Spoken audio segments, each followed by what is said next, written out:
Listo. Gracias. Buenos días a todos. Continuamos con los temas de nuestro diplomado de Ética y Normatividad en Investigación Clínica. Mi nombre es el doctor Enrique Camacho y el tema de hoy es Protocolo Clínico y Buenas Prácticas de Publicación. La fuente principal en la que nos basamos para revisar el tema, un tema que está inscrito dentro de la parte o del enfoque normativo de este curso, son las pautas éticas internacionales para la conducción de estudios relacionados con la salud de seres humanos de SIOMS, dependiente de la Organización Mundial de Salud, según la revisión en Ginebra en el año 2016. Vamos a comenzar enumerando los elementos a revisar dentro de un protocolo de investigación clínica, revisión que debe de efectuar el patrocinador desde que lo diseña, el investigador cuando se le presenta, cuando se le propone, y el comité de ética para verificar que cumple con los estándares más básicos de integridad científica y de respeto a los derechos de los participantes. Los protocolos que se generan en la industria farmacéutica transnacional generalmente ya siguen un modelo fijo que permite contar con todos estos elementos y en general en cuanto a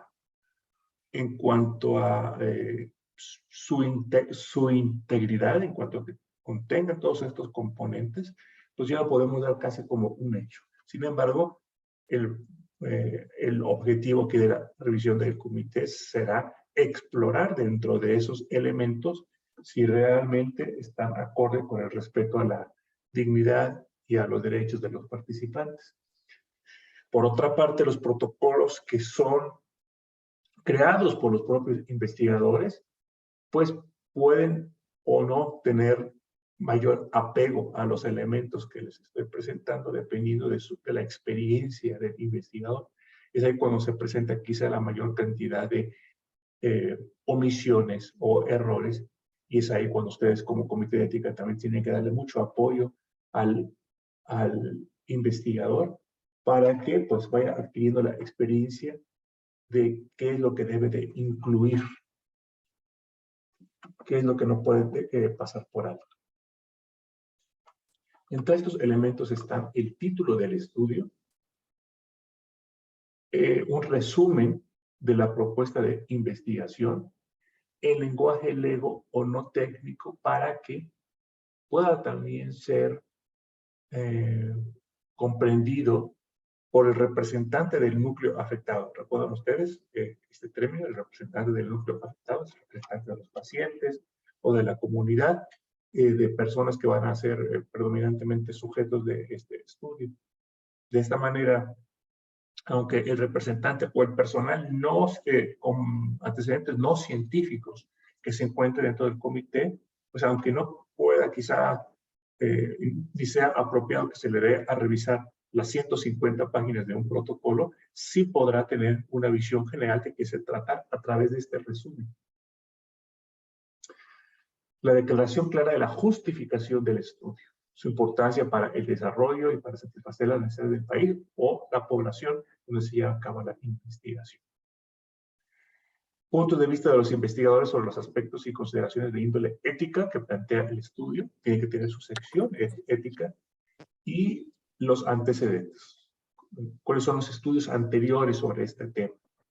¿Cuál ha sido el tipo y el resultado de las observaciones en estudios en animales? Todos los estudios preclínicos, ¿no? Pero también, si son fase 2 o fase 3, cuáles son los resultados de los estudios clínicos, los estudios ya hechos en seres humanos. Dos anotaciones aquí. Uno tiene que ver con el título del estudio. El título del estudio debe ser congruente con el objetivo. Y un título del estudio debe ser lo suficientemente amplio para que ustedes sepan qué se está haciendo, en qué tipo de pacientes y con qué objetivo general. Por ejemplo, el título puede ser estudio que evalúa eficacia, seguridad y farmacocinética. Ahí ya les dice pues, cuál es el objetivo general. En pacientes con la condición X, entonces ahí le da el nombre de la enfermedad, o inclusive puede irse más profundo y decir un subtipo, ¿verdad? Con este subtipo de enfermedad que expresa quizá un biomarcador X, o que son pacientes que ya han sido tratados y no han respondido, o que son tratados por primera vez, o si son pacientes adolescentes y adultos, o sea, definiendo la población un poquito, y que son tratados con el producto X, ¿no?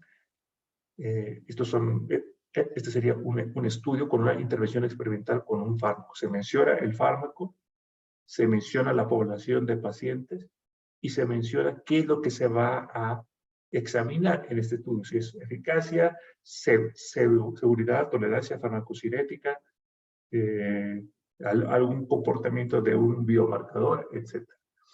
Otro aspecto importante del título es también si se trata de un fase 1, 1-2, 2-3 o 3.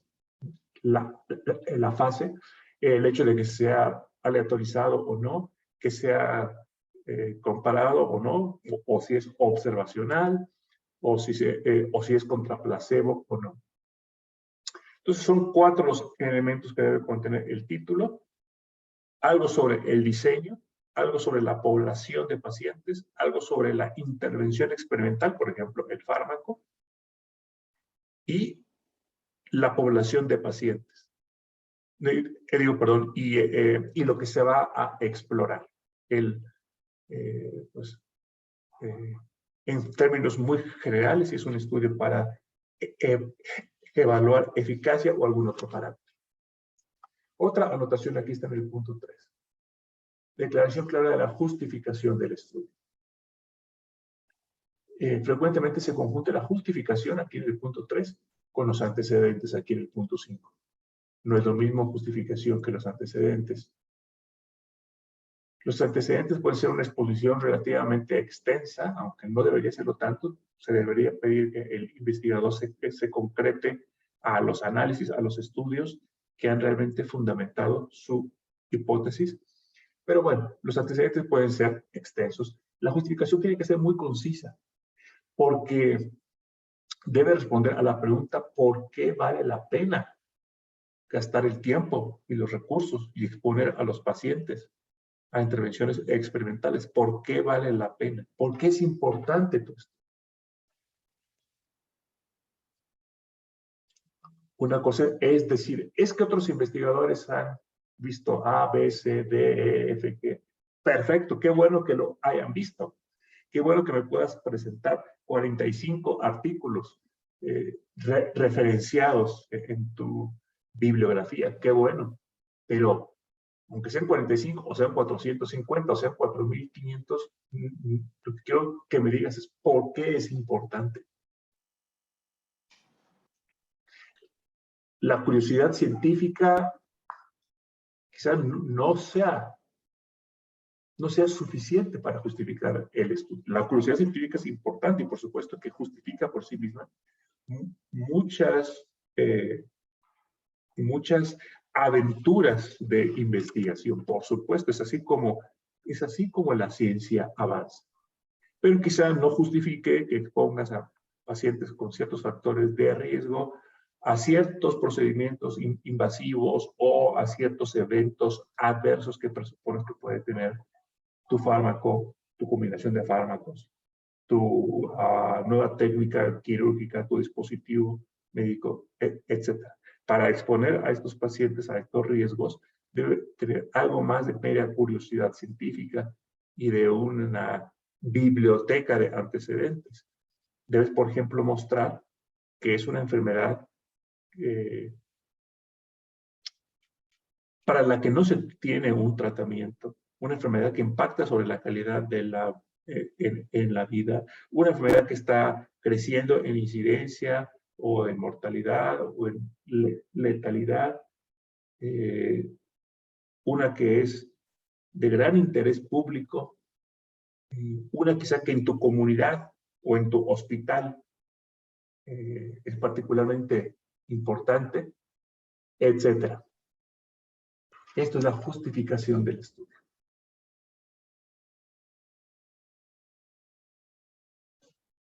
Muy bien, vamos a nuestro primer ejercicio mañanero. ¿Qué les parece? Vamos a completar las frases con las palabras que se encuentran acá. Según lo que acabamos de ver, según la diapositiva pasada, ¿cuáles son los elementos que tenemos que revisar? De todas estas palabras que se encuentran a la derecha, ¿cuál va acá? Título. Perfecto. ¿Y acá? Resumen. Muy bien. ¿Acá? Justificación. Muy bien. Muchas gracias, doctor. El punto 4.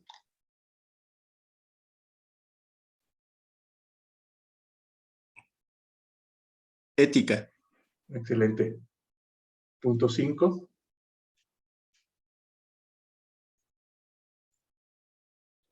Preclínicos. Sí, son los estudios anteriores sobre el tema, ¿verdad? Incluyendo su relevancia en estudios en Animales. animales y otros estudios preclínicos y clínicos. Muy bien. Seguimos con los elementos a revisar. Declaración de que se aplicarán todos los principios establecidos en las presentes pautas.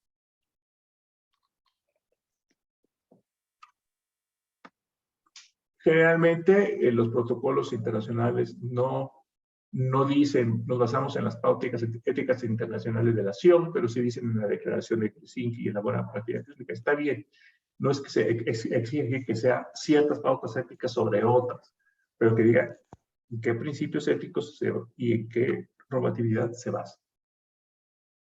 Relación de versiones anteriores del protocolo a revisión ética y sus resultados. Entonces, en caso de que el protocolo que le estén dando a revisar sea una actualización o enmienda, como se le conoce comúnmente, a un protocolo, a una versión anterior, tiene que quedar muy claro qué es lo que se está cambiando y por qué. Generalmente, primero hay una exposición general en prosa de consideramos necesario hacer esta enmienda al protocolo para, por ejemplo, aumentar la posibilidad de reclutamiento o no limitar el acceso de pacientes con tales y tales características a nuestro protocolo. O, al contrario, queremos limitar el acceso a personas con estos factores de riesgo porque los nuevos hallazgos han mostrado una mayor incidencia de tal cosa. En un párrafo solo, indicar en general por qué fue necesaria la enmienda. Y luego ya en una tabla, con todo lujo de detalle, el patrocinador o investigador tiene que presentar en la sección fulana, en la sección 4.56, en la sección fulana, el criterio de inclusión era antes ahora es este otro, y la razón es esta. El antes, el después y la razón. Todo esto con su respectiva localización para que ustedes no tengan que estar gastando mucho tiempo barajeando las páginas del protocolo de atrás para delante, sino que sepan exactamente a qué sección. Entonces, las partes o las columnas de la tabla deben incluir la sección, cómo estaba escrito antes, cómo está escrito ahora y la razón. Una breve descripción del sitio o sitios donde se realizará la investigación. Voy a colocar en mute a los participantes. Hola, Monse. ¿Cómo estás? Correcto. Gracias. Sitios donde se realizará la investigación. Esto es específicamente importante para los estudios multicéntricos. Sin embargo, Este elemento está más pensado en estudios en donde desde el hospital, desde el investigador que les está proponiendo esta investigación, él ya está invitando y está proponiendo a los centros a participar.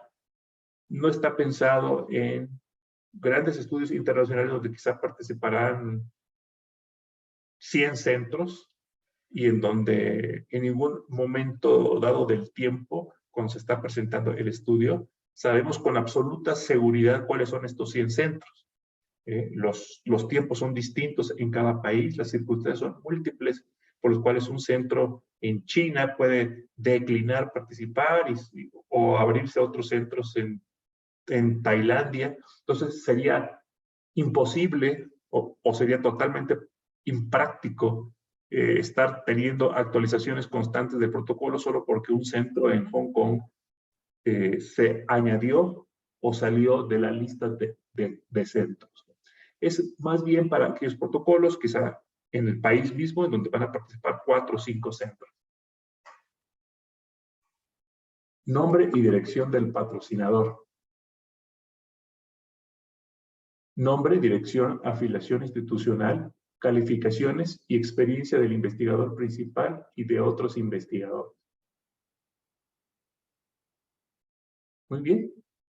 Con base en esto, pasamos al ejercicio. En el punto 6, ¿cuál es la palabra que debe estar ahí? Principios. Muy bien. En la 7.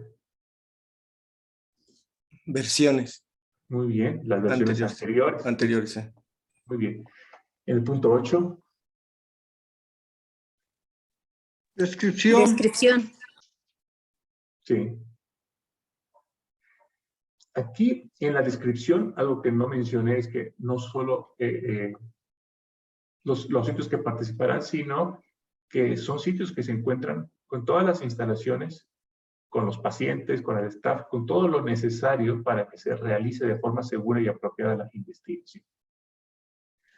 El 9, nombre y dirección del Patrocinador.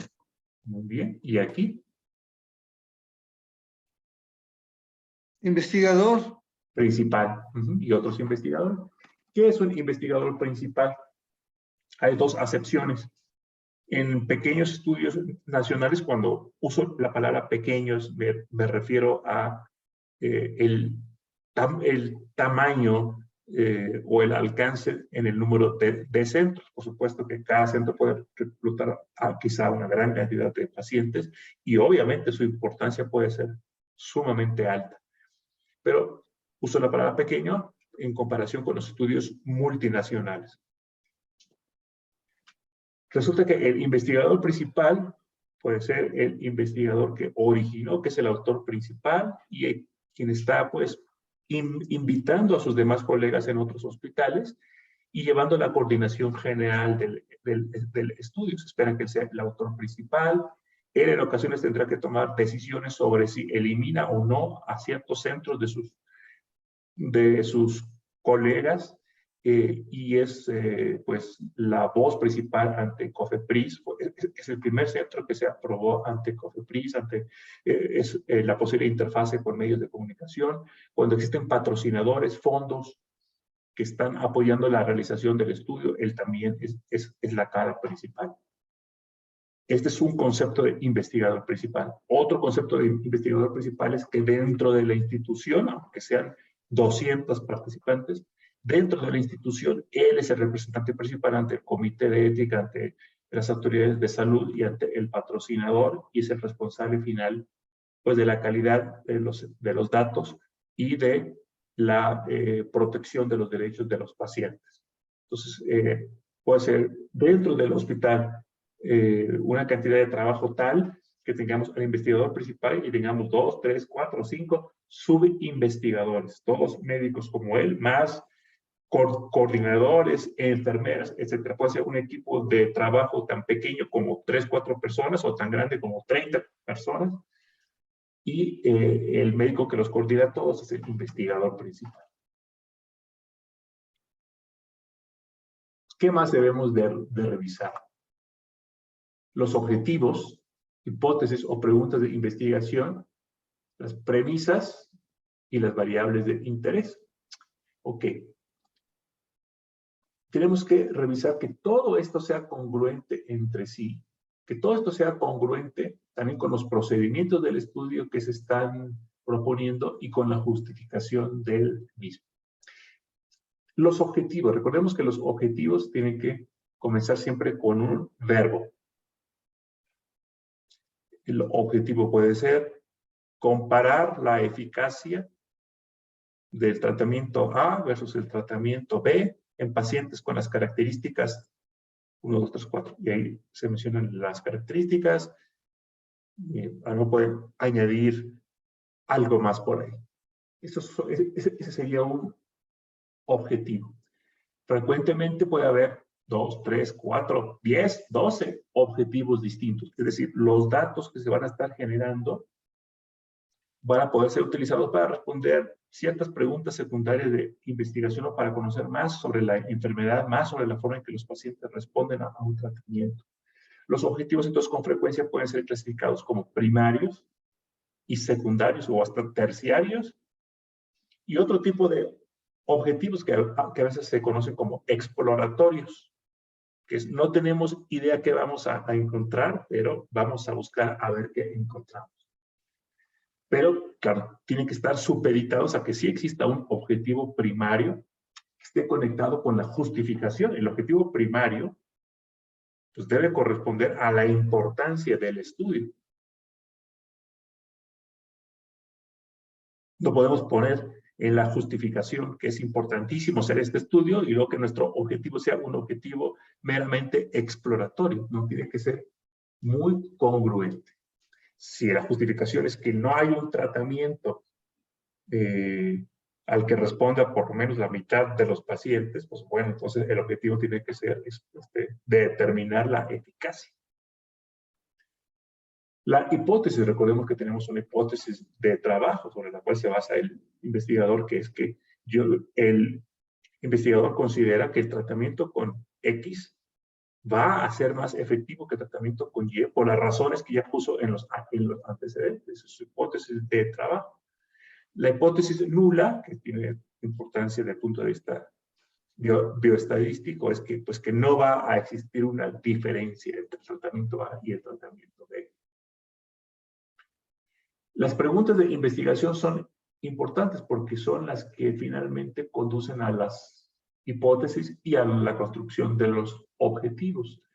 En muchos formatos que los hospitales dan a sus investigadores para que los completen, les piden que formulen las preguntas como preguntas. Y esto es muy útil, es sumamente útil. La pregunta entonces puede ser, ¿es más eficaz A que B? Pero más ahí, más allá, que simplemente preguntar, ¿es eficaz? ¿Produce una prolongación de la vida o la sobrevida asociada con el tratamiento A es mayor que con el tratamiento B? ¿O la frecuencia del evento adverso X es menor con el A que en el B? Esas son las preguntas de investigación. Es importante cuando ustedes ven objetivos o hipótesis débiles o que no concuerdan muy bien con el resto del protocolo, que ayuden a su investigador a replantearse, doctor, no me queda claro qué se está preguntando usted. Si ustedes le dicen al investigador, no me queda muy claro qué está usted buscando, aunque la pregunta es obviamente muy pertinente, muy buena, no considero que es tan buena como qué se está usted preguntando. Porque ante la pregunta buscando, pues, él puede echarles ahí un pequeño rollo. Busco saber, busco conocer qué pasa cuando. Pero si ustedes le dicen, ¿cuál es la duda? ¿Cuál es la pregunta que usted tiene en mente? quiero que la formule muy específico, porque si realmente su pregunta es, ¿qué pasa?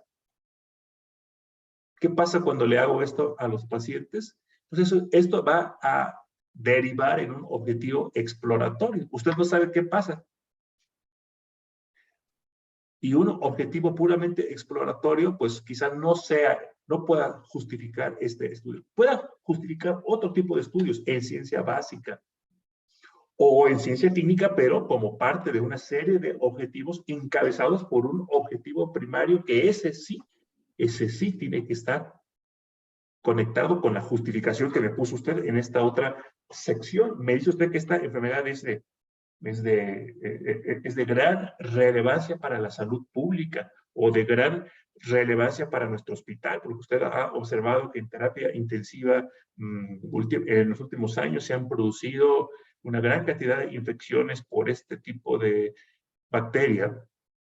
Entonces, si me está usted presentando este problema como de alta relevancia para nuestro hospital o nuestra comunidad o el mundo, espero que se esté haciendo una pregunta muy clara que vaya acorde con la importancia que le da. Ahora, si me dice usted, la pregunta de investigación es si el lavado de manos efectuado antes del procedimiento, no sé, antes de estos procedimientos de mantenimiento apropiado de los tubos o en el paciente intubado o de cualquier otro procedimiento, el lavado de manos que usted está considerando en su hipótesis como posiblemente fuente de contaminación, puede disminuir la incidencia de infecciones nosocomiales de este tipo. Esa ya es una pregunta mucho más específica que ¿qué pasa o qué sucede? ¿Qué puede estar pasando? Las premisas se encuentran comúnmente dentro de los antecedentes, pero en ocasiones es importante también por separado mencionarlas. Y quiero poner especial énfasis en las llamadas variables de interés, conocidas en inglés también como endpoints, que son distintos de los objetivos, sumamente relacionados con los objetivos, se parecen muchísimo a los objetivos, pero no son los objetivos. Las variables de interés, claro, deben de responder a cada objetivo presentado, pero implican ya lo que se va a medir, específicamente lo que el investigador va a medir. Por ejemplo, si su objetivo dice explorar si la eficacia del tratamiento A es mayor que la eficacia del tratamiento B, pues, ¿cómo usted va a medir eficacia? ¿Por sobrevida? ¿Por negativización de cultivos? ¿O reducción de fulana anormalidad del laboratorio? ¿Por desaparición de tal signo o síntoma? ¿Por una reducción en tantos puntos, en tal escala validada en los síntomas de los pacientes? ¿O por una combinación de disminución en los síntomas y desaparición de ciertos parámetros del laboratorio a través de escalas integradas que ya están validadas previamente? ¿Cómo usted demostrará eficacia? Si su objetivo es mostrar una mayor adherencia al tratamiento, una mayor aceptación por parte del paciente, me parece perfecto, pero ¿cómo usted va a medir adherencia o a medir aceptación del paciente? Si usted me dice que su objetivo es mejor explorar si hay mejor calidad de vida, bueno, ¿cuál es el instrumento para medir calidad de vida? ¿Y cuántos puntos espera usted que mejore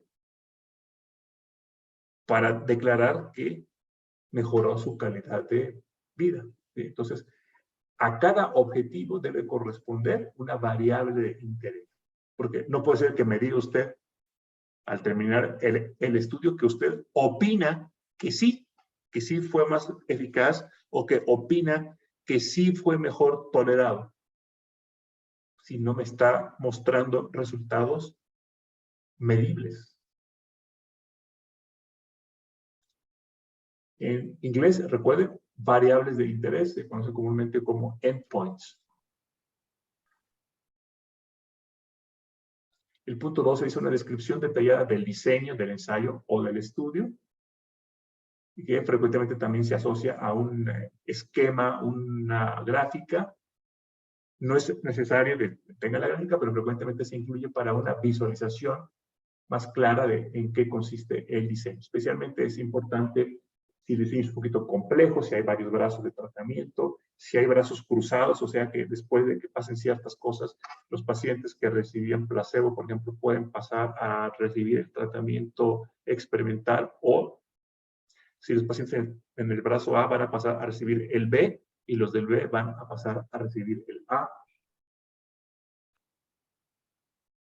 El número de participantes en la investigación y cómo se determinó esto estadísticamente, cómo se calculó el tamaño de muestra. Esto es importante porque no queremos más participantes que los estrictamente necesarios para poder mostrar una diferencia estadística entre los grupos. Una diferencia estadísticamente significativa entre los grupos. El protocolo quizá también explique que el número de participantes puede variar. Quizá el número de participantes también esté en función de cuáles cumplen con al menos una exposición mínima a la intervención del estudio, y cómo si algunos pacientes no logran esa exposición mínima, o sea, salen antes de tiempo del estudio, se puedan reemplazar o no estos participantes. Entonces, el número de participantes. Si se trata de un estudio multinacional, bueno, puede ser el número de participantes en total en el mundo y cuáles esperan en su centro. Los criterios de inclusión o exclusión de posibles participantes. Doctor, perdón que lo interrumpa, pero, Claro. por ejemplo, nosotros, ¿cómo podemos saber si el número de participantes es el indicado, o es el suficiente, o es el apropiado? Gracias, doctor, por la pregunta. Hay dos opciones. Una, que en su comité de ética haya personas con alguna formación bioestadística, y otra, si no la hay, pues que lo haga la comisión de investigación, el comité de investigación, que sí debe contar con estas personas. Por supuesto, si hay dudas, porque cada vez se han vuelto un poco más complejos los análisis estadísticos, se pueden también, claro, pedir a un consultor externo que revise esa parte. Bien, gracias. Yo lo que, Gracias. perdón, doctor, yo lo que he observado es un tanto, si lo hacen global, determina, ¿no?, la distribución, ¿no?, para cada país, digamos, ¿no? Un ejemplo. Si hablan que van a trabajar con, no sé, 400 personas, dicen, no sé, en México serían 25, ¿no? Sí. Por un ejemplo, ¿no? ¿Se refiere usted a la proporción de eso, del tamaño de muestra que será reclutada en México? Ajá, exacto, ¿no? Bueno, Cuando, esa proporción, sí, bueno, la proporción que será reclutada en México depende de muchos factores, más que científicos, depende de factores prácticos. Puede estar influenciada por factores científicos. Por ejemplo, nos es muy importante, ya que el fármaco se metaboliza a través de los citocromos X y Y, nos es muy importante incluir una amplia población hispana, etcétera. Pero en general, la proporción de pacientes que se va a reclutar de cada país es un asunto eminentemente práctico. Donde hay más pacientes, tiene que ver con epidemiología, pero también con la capacidad de los centros de reclutar esos pacientes. ¿Cuáles países comienzan más rápido en el estudio? ¿Cuáles comienzan después, meses después? Todo eso influye, incluyendo también, en el caso de la patrocinada por la industria, en donde yo pienso que voy a vender más este producto, claro. Si se va a vender mucho en Europa Occidental, pues conviene que haya más participación de investigadores en esos países. Y eso también es perfectamente válido y lógico, porque si más pacientes van a estar expuestos y más médicos van a estar usándolo en esos países, pues es importante también que más de ellos se familiaricen, por un lado, pero que también que chequen que en su comunidad se presentan o no se presentan tales o cuales toxicidades, o si son aceptables o no. Lo contrario es lo que se podría ver mal. Si un producto casi no se va a vender en México, o se duda todavía si se comercializará o no en México, y ahí estamos metiendo la mayor parte de los pacientes, ahí ustedes también como comité pueden decir, ah, caray, no lo piensas usar acá tanto, y sin embargo me estás metiendo la mayor parte de la exposición acá, ¿no? Entonces, tiene que ver con esos factores prácticos. Ahora, También, perdón, ¿también influirá los procedimientos administrativos?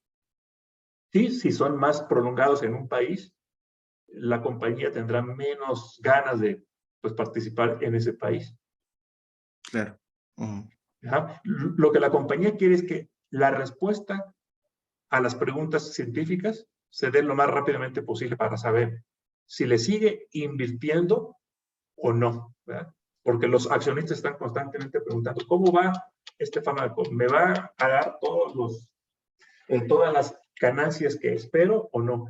Y la respuesta que le da pues los directores de investigación clínica de la compañía es, pues no te puedo decir porque hemos tenido retrasos. Yo pensaba pues tenerte la respuesta para septiembre, pero esto se fue hasta diciembre o hasta el próximo año. Entonces, esto obviamente ya no le gusta a los inversionistas. Tú nos entusiasmas con que esto será un fármaco que romperá los récords y pues nos tienes en ascuas. Y cada mes que retrasas esto es un mes que yo pierdo potencial dinero que podría estar ganando ya con la venta. Esto es desde el punto de vista financiero. Desde el punto de vista médico y humano, pues cada mes que se retrasa es un mes que los pacientes que podrían estarse beneficiando ya de un fármaco aprobado y que estuviera en las farmacias y en el sector salud, pues es un mes de retraso. Un mes que quizás se pierdan vidas. O un mes en donde el paciente siga con una mala calidad de vida, pudiendo tener el fármaco antes. Al contrario también, cuando el fármaco no sirve, cuando el fármaco puede ser más tóxico, también no tener la respuesta a tiempo significa que estamos exponiendo pacientes por más meses a un fármaco potencialmente tóxico. Entonces, siempre la respuesta a nuestra pregunta científica idealmente tiene que darse con calidad y lo más pronto posible. Tanto si sirve como si no sirve la intervención experimental. Lo peor que nos puede pasar es que nos quedemos sin responder esta pregunta por meses y por años. ¿Okay? Los criterios, no sé si contesté su pregunta o si su pregunta tenía que ver algo más como cómo se determina el número de participantes. El cómo se determina el número de participantes, claro, es un tema aparte completamente, tiene que ver con pues, todo un curso de bioestadística. Sí, sí, doctor, no, sí, me quedó claro. Es que salió a partir de la pregunta del doctor, sí, de pronto me acordé y dije, sí, he visto como distribución, ¿no? Que lo explican, entonces ahorita sí me quedó claro. Creo que no lo había reflexionado y ahorita todos los factores, ¿no? Que no son pocos. Exacto. Así, doctor. Inclusive dentro del propio país existe una distribución de pacientes. Por ejemplo, vamos a suponer que tengamos dos centros que nos parecen maravillosos en la ciudad de Durango, ¿no? Y ambos tienen investigadores experimentados, instalaciones, un staff entusiasta, buenos comités de ética. Y la pregunta entonces que se hace el patrocinador es, ah, caray, bueno, epidemiológicamente no es tan común este tipo de pacientes y la ciudad de Durango pues no es tan grande. ¿Me conviene tener 2 centros, aunque sean muy buenos, en la misma ciudad? ¿O comenzarán a competir entre sí por los mismos pocos pacientes? Entonces, quizá me convenga tener uno solo de ellos y voy a tener otro en otra ciudad, aunque el que tenga en la otra ciudad no sea tan bueno. Yo hubiera querido de todo corazón tener estos 2 en esa ciudad, pero no es lo práctico. ¿Ok? Muy bien. Muchas gracias. Sí, pues. En el número 14 tenemos criterios de inclusión o exclusión de posibles participantes. Al revisar los criterios de inclusión como comité de ética, pregúntense, ¿se está limitando debidamente el ingreso de pacientes con mayor riesgo? Y al explorar los criterios de exclusión, ¿se está limitando indebidamente el ingreso de pacientes más añosos o más pobres o de etnias o de grupos sociales marginados? Es decir, estos criterios de inclusión o exclusión responden estrictamente a criterios médicos, científicos, y que tienen que ver con ofrecer más seguridad a los pacientes. Un ejemplo de la seguridad a los pacientes tendría que ver con, bueno, si el medicamento es potencialmente hepatotóxico, pues estoy excluyendo pacientes que tengan ya de por sí, ya de entrada, elevación de enzimas hepáticas por encima de 1.5 veces el valor superior normal, pacientes con antecedentes de alcoholismo, pacientes con antecedentes de exposición en los últimos días o concomitante a fármacos que yo sé que son hepatotóxicos, se excluyen pacientes con cualquier condición conocida de cirrosis, historia de hepatitis B o C, etc. Pero una exclusión inapropiada sería pacientes mayores de 60 o de 65 años. Tienen ustedes que cuestionar al investigador por qué. ¿Por qué está usted excluyendo a personas mayores de 65 años? Si le contestan, bueno, es que estos pacientes, pues, por su edad más alta, tienen más comorbilidades. Entonces, a usted tiene que cuestionarlo, pero ¿qué comorbilidades son las que usted quiere excluir? Me parece válida su preocupación siempre y cuando especifique qué, porque no todos los pacientes por tener más de 65 años van a tener eso que usted dice. Mejor, yo le sugiero que especifique de sus criterios de exclusión pacientes con la comorbilidad X, Y, Z y no con 65 años o más. A lo mejor un participante de 65 años es quien más se va, de hecho, a beneficiar de participar en su estudio. 1. O 2, puede ser un paciente, de hecho, con la salud de un roble comparado con participantes de menor edad, en donde usted no está siendo tan quisquilloso con las comorbilidades que quiere excluir. ¿Ok? Entonces, por favor, no me limite a los pacientes ancianos. Y este está haciendo un llamado fuerte, por ejemplo, de la FDA, de que, por favor, no los excluyamos solamente por razones de edad. Si cree usted que su fármaco puede causar una disminución de la densidad ósea, pues entonces que el criterio de exclusión sea pacientes sin osteoporosis, ¿no? O pacientes con el parámetro X a partir de estudios de densidad ósea. Sea mujer, sea hombre, sea paciente de 50 años o de 80 años. Si presenta una densidad ósea por debajo de tal límite, no puede participar. Y en los criterios de inclusión, pues chequen también bien.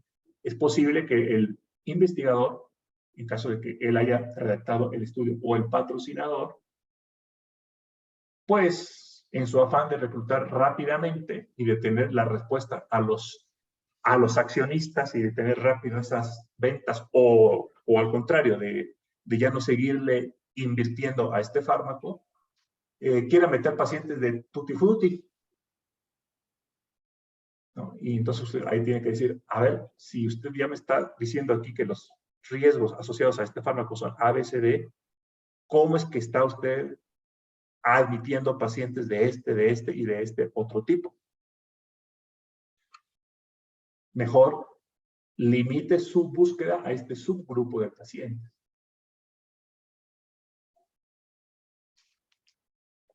Doctor, una pregunta. ¿Eso Sí. le correspondería al comité de investigación? A los dos. En criterios de inclusión o exclusión, por ejemplo, los comités de ética pueden inmediatamente darse cuenta si no hay razón para incluir a menores de edad o de excluir a los ancianos, por ejemplo. Y dentro del mismo comité de ética podemos tener personas con suficiente experiencia en investigación clínica para darse cuenta de muchos otros criterios. Pero en otros aspectos, pues sí es el comité de investigación. Lo más importante es que haya cooperación entre los comités, que haya una composición multidisciplinaria, que haya personas con experiencia y que se ocupen a los consultores externos, doctor. Esto es crucial. Si el estudio es de una enfermedad renal y no hay nefrólogos dentro del comité, pues hay que buscar uno como consultor externo. Inclusive, haciendo las preguntas al propio investigador principal, es posible que nos aclare bastantes cosas. Muy bien, gracias. ¿Cierto? Otros elementos a revisar. Justificación para incluir como participantes a personas o grupos vulnerables y, en caso que se incluyan, qué medidas especiales para minimizar los riesgos de tales personas. Proceso de reclutamiento, incluyendo anuncios promocionales y pasos que deben tomarse para proteger la privacidad y la confidencialidad durante el reclutamiento.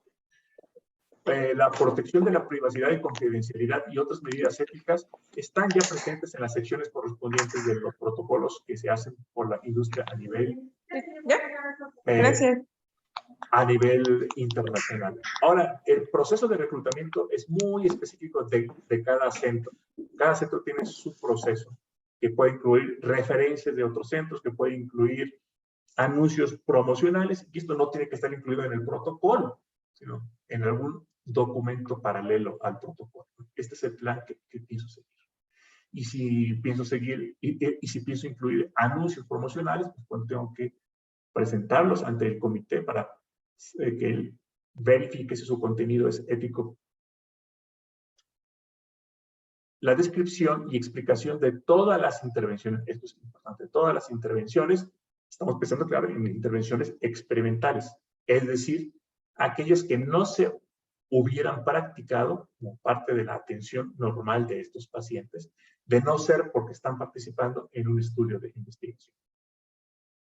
Generalmente hay una tabla, hay una tabla que resume cada cuándo se van a estar haciendo estas intervenciones o bajo qué circunstancias, una especie de calendario de intervenciones para el proyecto. Si no cuenta con la tabla, porque es un estudio creado por el propio investigador, recomiéndele por favor que lo presente de manera tabulada. Es mucho más fácil. Planes y justificación para retirar o retener tratamientos estándar en el curso de la investigación. O sea, ¿por qué usted no le va a dar el tratamiento estándar a los pacientes del brazo control? En cuanto a las intervenciones, otra vez chequen, ¿son necesarias para cumplir con los objetivos? En ocasiones, y esto se ve también bastante inclusive entre los protocolos hechos por la industria, la política o la actitud que toman es, pues ya que ya que tenemos a estos pacientes, vamos a hacerle todo tipo de exámenes. Y con la investigación original pasa mucho también, ¿no? Vamos a picarles cada 7 días para tomarles estas muestras y vamos a tomarles esta otra y de paso una punción lumbar y de paso una TAC acá y de paso cuestionarios de todo tipo. Entonces, si ustedes están dándose cuenta que se está interviniendo el paciente en forma masiva o invasiva, pues cuestiónense, a ver, ¿son necesarios estos datos que usted piensa obtener para cumplir con los objetivos que me planea en el estudio, o es para que queden en su base de datos para después a ver qué se le ocurre plantear, ¿no? No es lo mismo que usted diga, voy a dejar, voy a congelar muestras de plasma para análisis posteriores del mismo piquete que le voy a dar al paciente, que esto puede ser muy aceptable, voy a hacerle más piquetes al paciente porque también quiero checar esto otro. A lo mejor el estudio del investigador tiene 13 objetivos distintos y quiere hacer diferentes intervenciones al paciente para cada cosa. Y entonces usted como comité de ética debe acercarse al investigador y decirle, doctor, siento que su paciente va a estar acudiendo muchas veces al centro, se le van a estar haciendo pues muchas extracciones, se le pedirá que haga muchas cosas en su casa, y el objetivo primario que me muestra acá, y quizá los dos primeros objetivos secundarios, pues no tienen nada que ver con esto. Yo les sugiero que se replantee. No es malo que usted tenga 15 objetivos distintos, pero no que implique hacerle 15 cosas distintas a los pacientes. ¿Okay?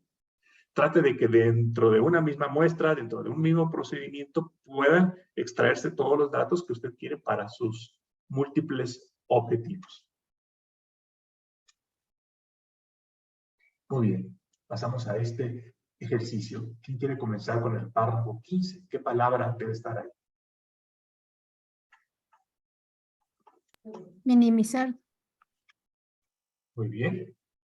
Excelente. El 16. Reclutamiento. Muy bien. ¿Y qué más? Reclutamiento, por ejemplo, paso. Privacidad. Privacidad. Y confidencialidad. Correcto, muy bien. ¿En la 17? Descripción y explicación de todas las intervenciones, método de administración, de tratamientos, incluida la vía de administración, dosis, intervalos de dosis y periodo de tratamiento para el producto de investigación y el comparador usado. Correcto. ¿Y el 18? Tratamiento estándar, ¿no? Correcto, muy bien. Gracias. Punto 19 a revisar por los comités.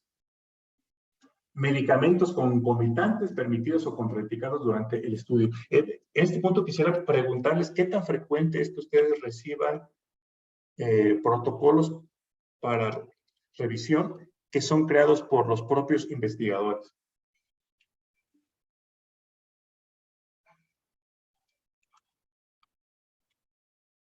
¿Han visto uno por año? ¿Es muy raro que lo vean?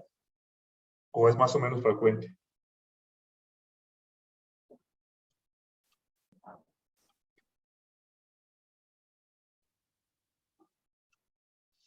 Me refiero a protocolos no escritos por la industria, sino por el propio médico.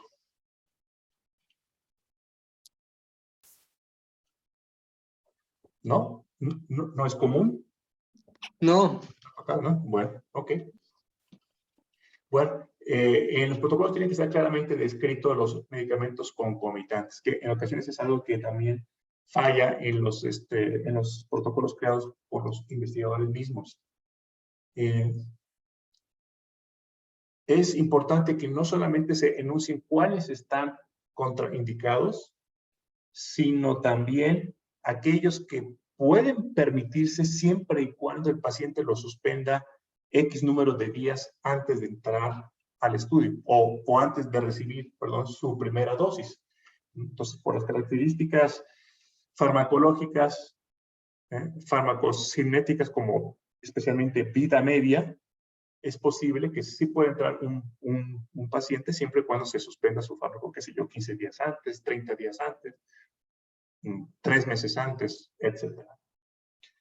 En otras ocasiones se puede permitir la entrada de pacientes que están con estos medicamentos siempre y cuando se tome una medida de control especial. Qué sé yo, a lo mejor se permite la entrada de pacientes que están con anticoagulantes, pero siempre y cuando se mantenga una vigilancia especial sobre los tiempos de coagulación. O se permita la entrada de pacientes que están con tiroxina, pero siempre y cuando se mida cada cierto tiempo los niveles de este fármaco. O bien, que se permita una disminución de la dosis de ese fármaco. Okay. Doctor, Sí. nada más para a ver si estoy entendiendo bien este punto. Cuando dice medicamentos concomitantes, ¿es como si fueran más de uno? Sí, son medicamentos que se recibirán de manera simultánea. Pero eso O sea, también debería estar escrito en los objetivos, ¿no? Como claramente, ¿no? en los objetivos no, no, sino en el protocolo mismo. Digo, en los objetivos, sí, puede ser en los objetivos. Quiero saber si los pacientes, si el medicamento A es más eficaz en el control de la hipertensión arterial que el medicamento B. B, ok. Eso debo considerarlo que es un contexto de un medicamento concomitante. O doctor, también podría ser un Concomitante, criterio sí. de exclusión, ¿no? Si se toma Claro, claro. Exactamente. En sus criterios de exclusión ahí pueden estar bien explícitos. No puede estar el paciente tomando los medicamentos X, Y o Z. O debe de suspender los 15 días antes. Ya entiendo. ¿Sí? O sea, suponiendo que, voy a poner un ejemplo. Suponiendo que una persona tiene un tratamiento, pero quiere entrar a este estudio, va a tener que suspender ese tratamiento para poder, Así es. poder tomar lo que está en este estudio, ¿no? Ok. Exactamente, sí. Los pacientes que entran a los estudios con frecuencia tienen comorbilidad, están tomando otro tipo de tratamientos. Algunos de ellos se permiten y otros no se permiten. Sí, gracias por la pregunta, porque la palabra concomitante se usa muy poco fuera del contexto de la investigación clínica, pero concomitante quiere decir que se toma simultáneamente durante el periodo del estudio y por otras razones. Inclusive puede ser que el paciente esté tomando remedios herbolarios y algunos de ellos pueden interferir con el medicamento experimental o inclusive alimentos. Por ejemplo, es muy conocido los diferentes, la incapacidad de absorción que tienen ciertos medicamentos cuando el paciente toma, por ejemplo, jugo de toronja. Entonces, Pues ya el hecho de tomar lo que mucha gente, ¿no? Que se autovitamina, ¿no? exacto. O sea, Sí, sí es también importante que tenga que saber. suplementos, claro. Ajá, exacto. Sí, ya me Suplementos, quedó claro eso. exacto. Muy bien. Doctor, y también tendría que tener un periodo de prelavado o el washout, ¿no? Que le llaman. Washout, así es. Muchas gracias por introducir este término. El periodo washout o lavado es el periodo de tiempo que tendrá que el paciente haber suspendido ese otro fármaco para poder entrar al protocolo. Perdón, ¿eso es cuando la gente le piden que tome carbón activado? No, No necesariamente. no necesariamente, no. Simplemente que lo suspenda, de que quede bien documentado en el expediente. Su última dosis del fármaco X fue el día tal.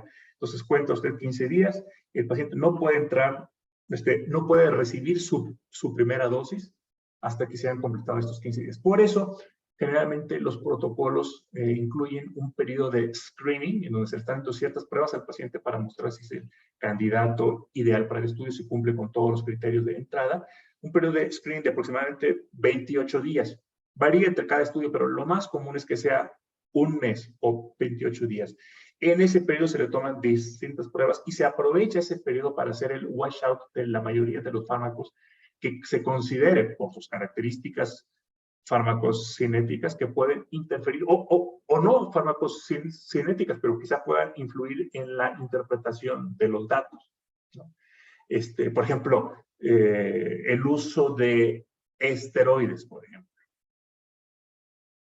¿no? A lo mejor un protocolo permite que solo se use en casos de un brote agudo de síntomas, pero no que el paciente lo esté tomando continuamente, entonces que se decrete que el paciente tiene que estar en destete y que tiene que recibir, no sé, su última dosis tales días antes, o que vaya bajando la dosis durante ese periodo de screening hasta llegar al punto X en que ya no lo esté tomando. O que se permita que lo siga tomando, pero a una dosis no mayor de tantos miligramos. Por lo tanto, si llegó al día de que firmó su consentimiento informado y estaba con una dosis todavía mayor, bueno, que se aproveche ese periodo de screening para el destete y que se llegue a la dosis X. Entonces, las estrategias pueden ser muchas, desde que se permite completamente hasta que se prohíbe que lo haya tomado jamás. Esto, por ejemplo, lo vemos en cáncer. Si un paciente recibió tal fármaco como parte de su tratamiento de cáncer, cuando lo haya recibido, así sea un año antes o días antes, no puede entrar. Simplemente no puede entrar porque porque este protocolo es solo para pacientes vírgenes. Vírgenes a ese fármaco, pues porque no queremos pacientes que hayan desarrollado resistencia a él. O la estrategia puede ser, puede entrar con este fármaco, pero disminuyendo la dosis. O se debe de cambiar por otro fármaco, a lo mejor de una familia distinta, o el fármaco se tiene que suspender con estos días de anticipación, lo que se conoce como introducir un periodo de lavado. También estas reglas pueden, por cierto, aplicarse durante el estudio. Puede ser que el protocolo diga, si durante el estudio el paciente presenta tales síntomas, se puede usar tal fármaco por un periodo corto que no exceda tantos días, o cuya dosis no exceda tantos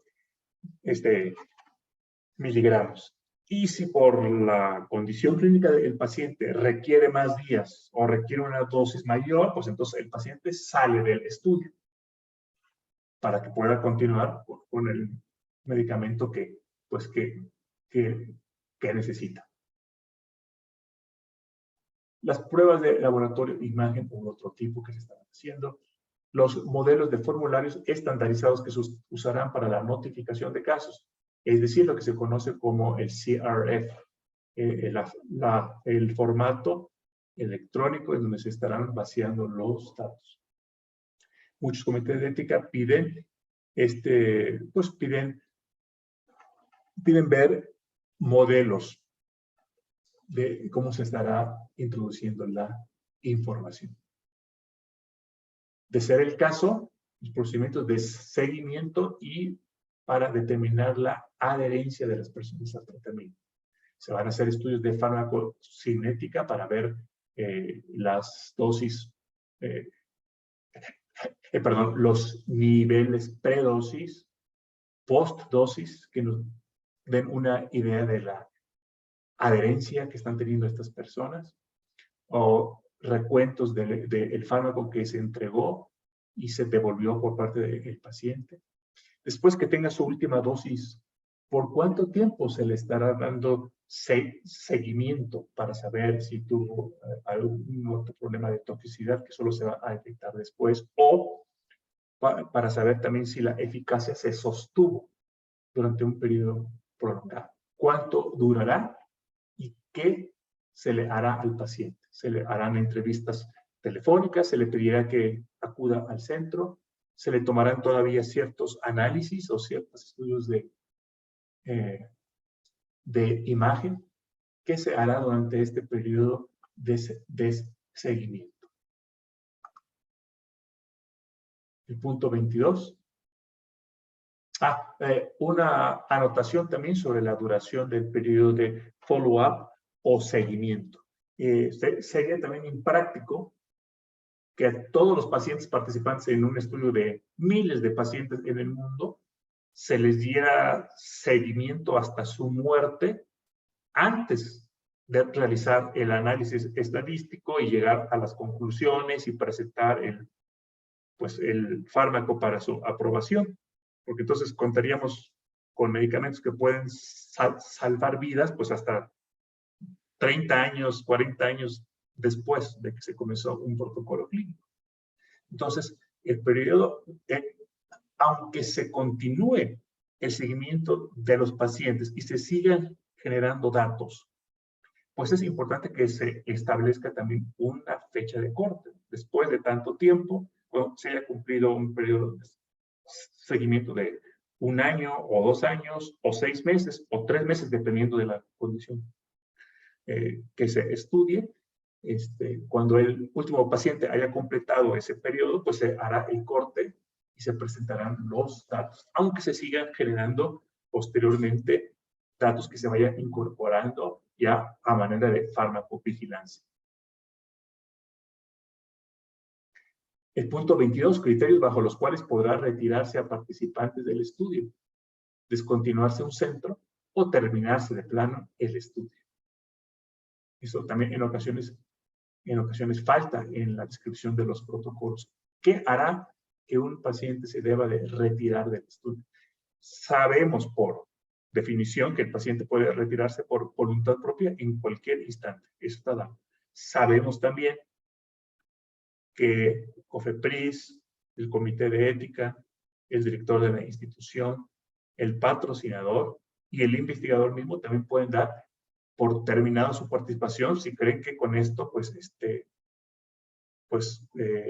impedirán un daño al paciente. Por ejemplo, supongamos que un investigador pues desafortunadamente ya no está con nosotros y no había otro especialista en el centro y no se puede conseguir otro, y bueno, en ocasiones pues, se tiene que dar por terminado el estudio en ese centro y transferir todos los pacientes al centro más cercano que sí cuente con el especialista y que esté haciendo el estudio.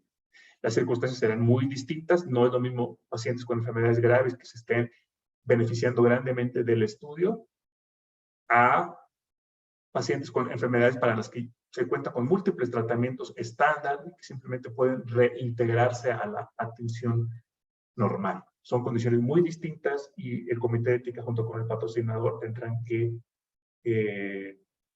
tomar la estrategia más apropiada para proteger a los participantes en cada caso.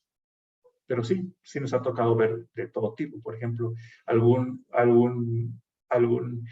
investigador que fallece durante la conducción del estudio y ninguno de sus subinvestigadores contaba con la experiencia y las calificaciones para continuar con él. Y hemos tenido que hacer una transferencia de estos pacientes cuando se puede hacia otro centro. Hay algunos pacientes que no se puedan desplazar a otro centro y pues decidan que es mejor para sus intereses terminar con el estudio. Aquí también Doctor, podría entrar, perdón. Doctor, una pregunta. ¿También podría ser que el sujeto no incumpla con sus procedimientos, o sea, que no asista a las visitas o que Es cierto. ya no se esté tomando el medicamento o algo así también, ¿no? Así es. Muchas gracias, claro. Por ejemplo, condiciones en las que se estipula que si un paciente no ha recibido de manera consecutiva, no sé, 2 o 3 infusiones, este paciente ya no puede continuar en el estudio. ¿Por qué? Porque su participación ya no estaría generando datos válidos. Entonces lo estamos exponiendo a la posible toxicidad del fármaco sin que nos vaya a generar datos que puedan entrar al análisis estadístico. Paciente que incumpla con tomarse pues, los exámenes del laboratorio o los estudios de imagen, pues tampoco va a generar datos que nos permitan contestar con la pregunta de investigación.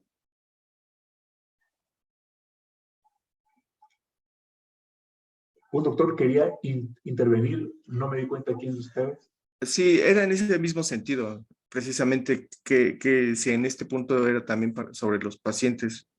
Me he percatado que algunos les dan como algún instrumento, ¿no? Una tableta y todo eso para hacer su seguimiento. Supongo que también ahí va en la restricción si cumple con eso, ¿no? De llevar sus seguimientos registrándolos. Sí, bueno, que se retire o no por seguir ciertos procedimientos tiene que ver mucho con si tales ausencias o tales omisiones afectan a los objetivos primarios y a los principales de los secundarios del estudio o no. Por ejemplo, existe la posibilidad de que un paciente no esté llevando bien a cabo que no llene sus cuestionarios de calidad de vida, por ejemplo. Pero que no sea un objetivo primario del estudio, sino que se trate de, por ejemplo, un cáncer en donde lo que nos interesa es la progresión libre de enfermedad o la sobrevida general. En tal caso, bueno, aunque el paciente incumplió con esto, no necesariamente es causa de que el paciente salga del estudio. Tiene que ver con su cumplimiento de procedimientos que son vitales para los objetivos primarios. ¿Okay? Ok, muchas gracias. De acuerdo. Tuvimos también como ejemplo de estos casos en que durante la pandemia, por ejemplo, los pacientes no querían asistir a ciertas visitas al centro en donde se les iban a realizar pruebas de farmacocinética. Si esto fuera en un estudio fase 1, pues bueno, como es el objetivo primario del estudio, pues este paciente no puede continuar en él. Pero quizá en un fase 3, en donde el objetivo primario es la eficacia y en donde el paciente realmente está teniendo un beneficio de su participación, pues bueno, se puede dispensar que el paciente no vaya a sus citas para esas pruebas y que se exponga en el transporte público al COVID, ¿no? Esto es algo que nos pasó en los momentos más críticos de la epidemia. Sigue siendo un dato que falta, sigue siendo una condición no deseada, pero no tiene por qué sacarse al paciente del estudio.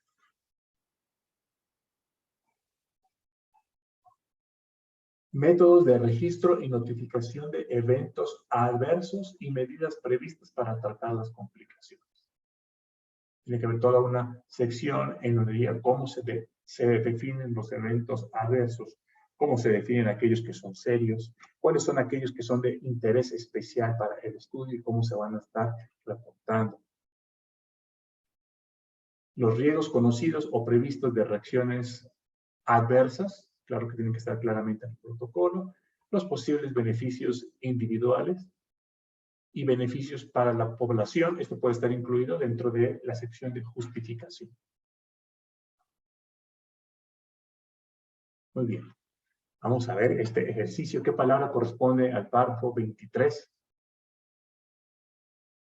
Eventos adversos. Muy bien. En el 24.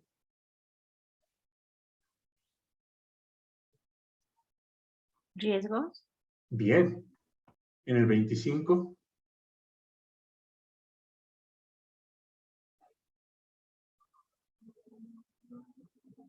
Tanto el 25 como el 26 nos hablan Individuales. de beneficios. Exacto. El 25 de los movimientos individuales. Y el 26.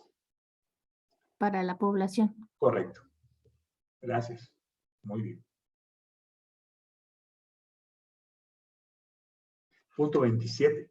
En el caso de investigaciones que conllevan el riesgo de un daño físico mayor al riesgo mínimo, hay que detallar los planes, incluida la cobertura de seguro para proporcionar tratamiento para daños y para dar compensación por discapacidad o muerte relacionada con la investigación. Esto tiene que estar claramente en el protocolo.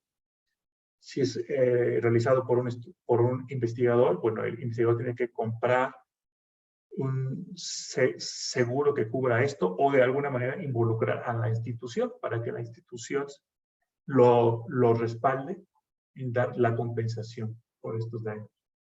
Y el tratamiento para los daños y la compensación por discapacidad. Recordemos que son dos cosas distintas.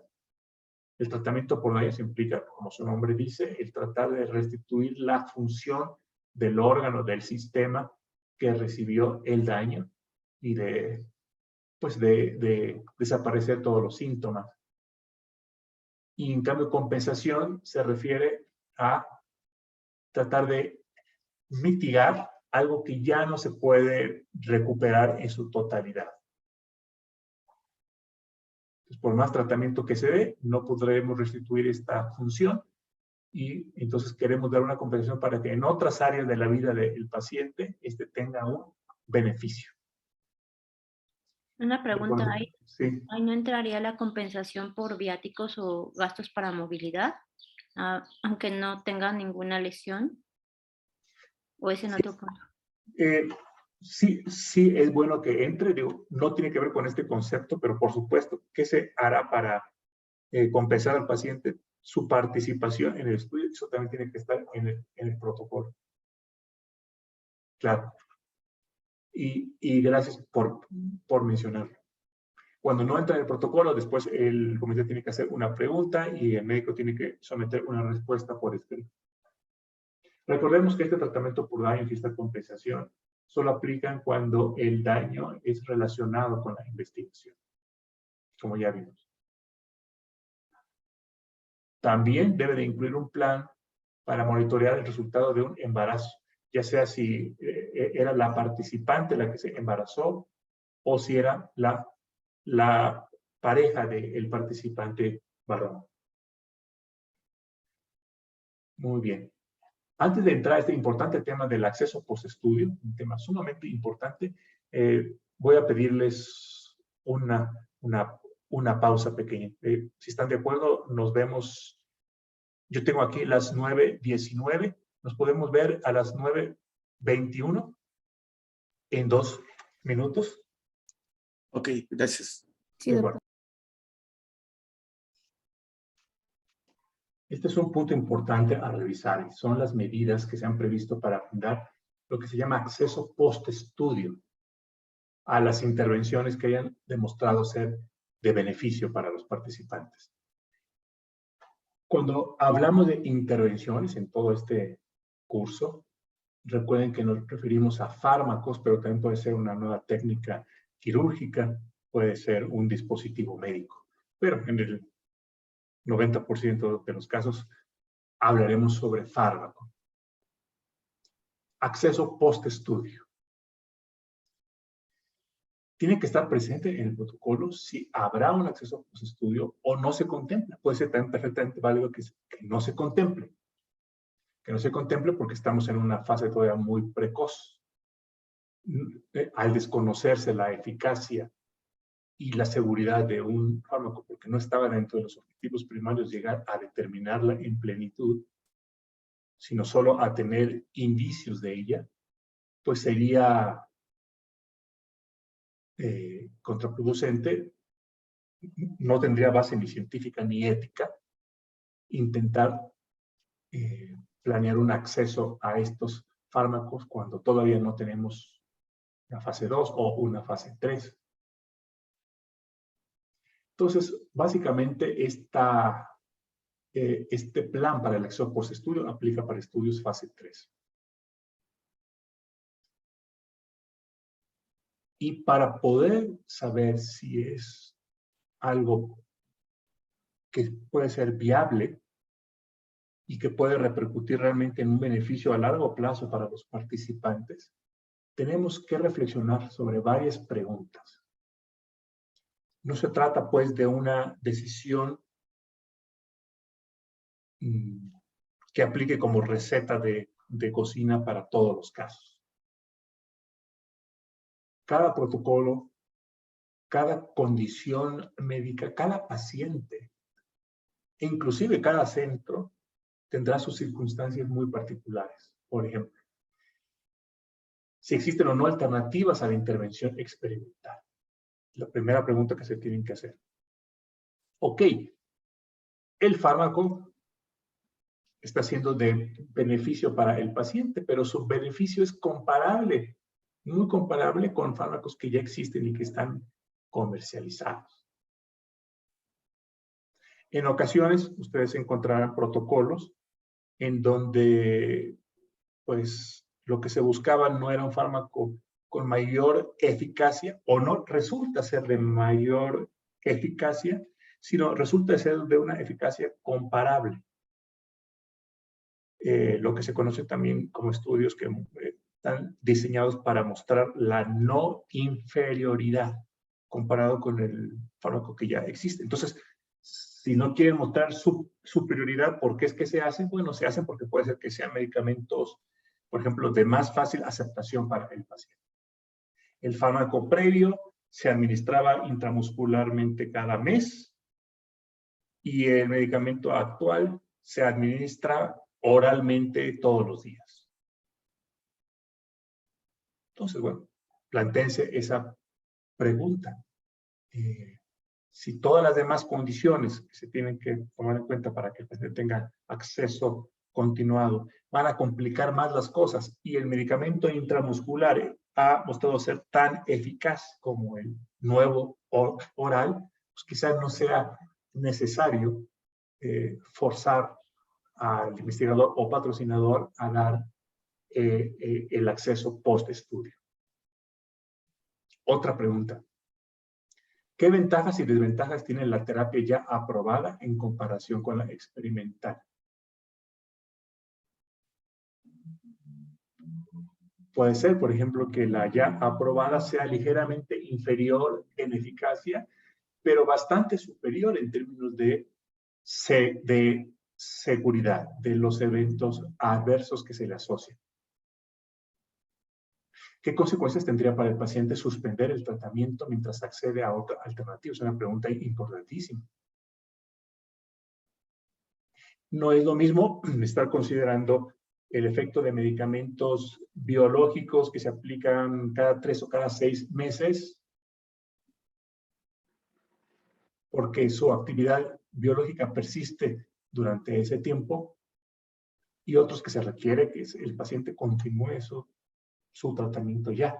Y esto puede ser importante cuando el paciente, después del protocolo, puede volver al sistema de salud, en donde le van a hacer una prescripción, quizá la prescripción tarde un tiempo en surtirse, pero finalmente se le surta, o sea, razonable suponer que se le va a surtir dentro de este periodo de tratamiento, que de todas maneras ya estaba contemplado, que va a tener acción biológica la última dosis del fármaco experimental. En pocas palabras, que nos va a dar tiempo para que el paciente tenga su transición del protocolo a su atención en el IMSS, ISSSTE o lo que le corresponde.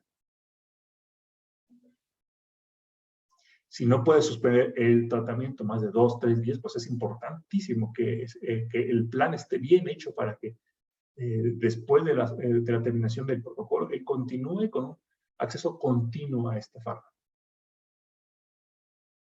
El estudio que se propone será capaz de demostrar la superioridad de la intervención experimental. Esto ya lo vimos, o se trata solo de un estudio de no inferioridad. En que quizá, aunque el tratamiento antiguo pues, sea un poquito más complicado de administrar o más frecuente, pues sea el que conocemos más, o sea, conocemos más su perfil toxicológico, se encuentra disponible en todas las farmacias y no requiere de la participación de un paciente en un proceso de acceso post-estudio durante años. ¿Por qué? Porque hay más preguntas que tenemos que hacernos, como ¿quién supervisaría médicamente la administración de la intervención experimental después del estudio? Si se trata de un centro privado de investigación, ¿será que el investigador principal que estuvo disponible durante este año o 2 años de estudio continuará disponible para ese centro a los 3, 4, 5, 6, 7 años? No es lo mismo un estudio que se conduce en un hospital que cuenta con 10 especialistas y residentes que van reemplazando a los especialistas que se van o que van haciendo crecer el staff, que pequeños centros de investigación privada que dependen de la buena relación que tengan con un investigador en particular. Y si ese investigador se les va o decide poner su propio centro, pues entonces ya no tenemos quien los vigile o tendremos dificultades para conseguir a otro que acepte solo eso. La vigilancia a largo plazo, pues también sin el estímulo económico que representa participar en un estudio clínico. Entonces, antes de decretar que se requiere este acceso postestudio, pensar en las condiciones actuales y con base en las respuestas que me han dado a las preguntas anteriores que estamos viendo en esta lista, ¿será realmente un beneficio para el paciente continuar con el fármaco después del estudio o al contrario, lo estaremos poniendo en más riesgo? Porque si le diéramos el tratamiento ya disponible, pues estaría con su médico de cabecera que lo estaría checando cada 2 meses o cada 3 meses. Y aquí no tenemos quien lo cheque. Y tenemos mucha menor cantidad de información a largo plazo sobre la seguridad de este fármaco comparado con los que ya existen. ¿Qué retos tendrían que superarse para lograr una supervisión adecuada?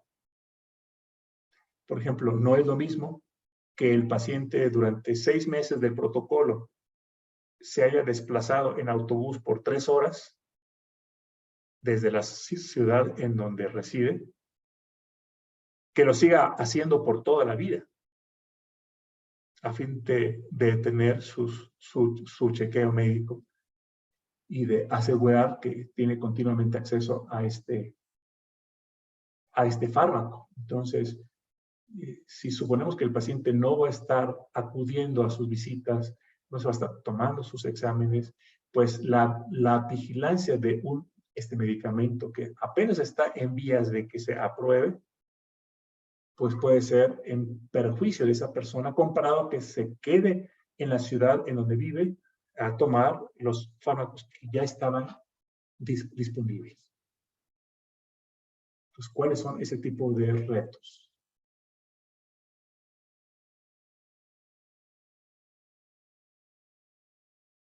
También piensen, puede ser que este centro de investigación privado está planeando cambiar de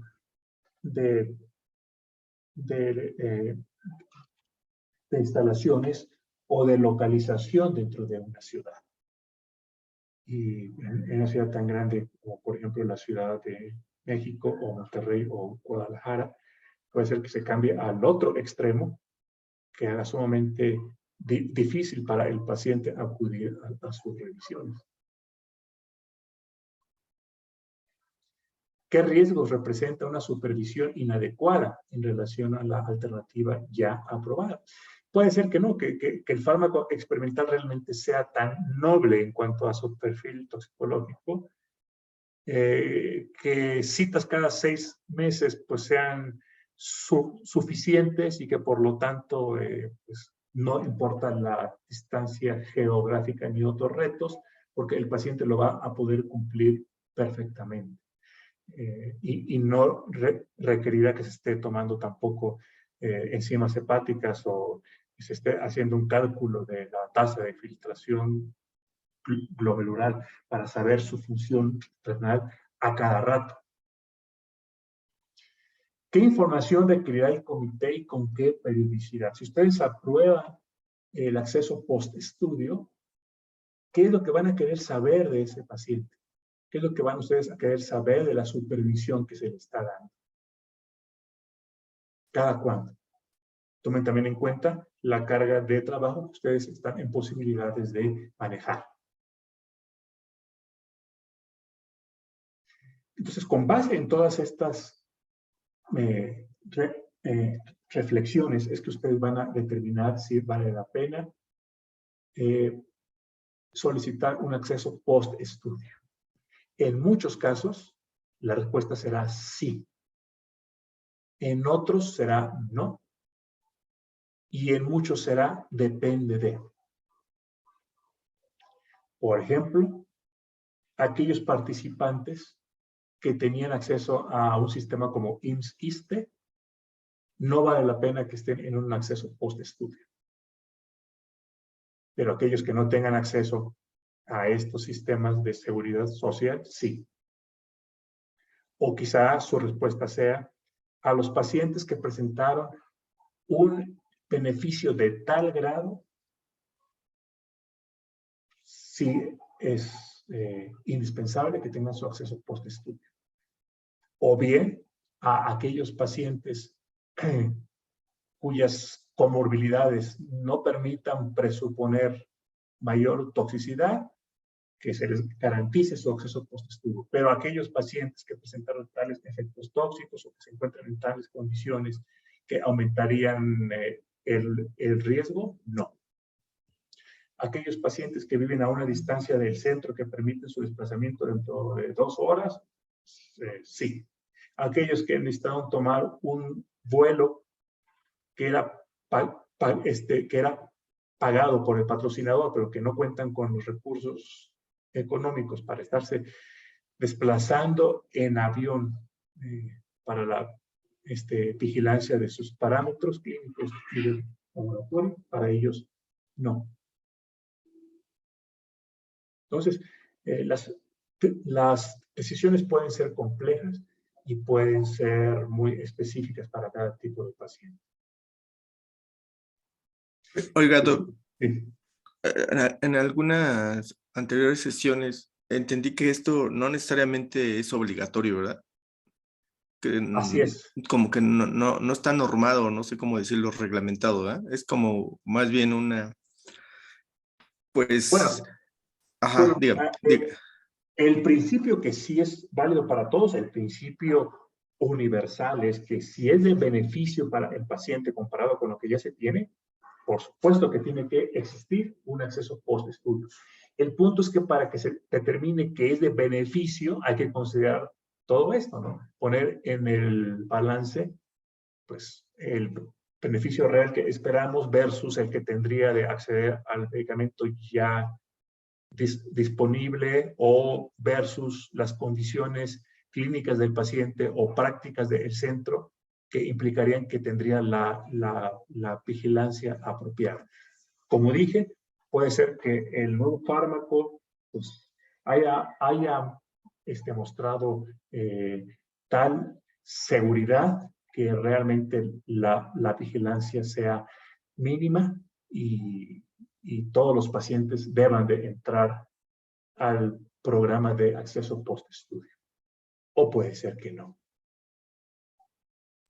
Pero voy a suponer algo, voy a poner una suposición, que un medicamento no sé, en unos 2, 3 años ya esté en el mercado, ¿no? O sea, Sí.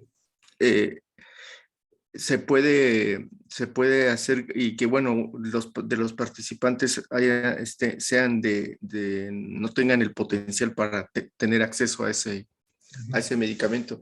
¿Es posible entonces aquí que se les asegure que tengan acceso a ese medicamento ya que ayudaron a comprobar que Así es. es eficiente?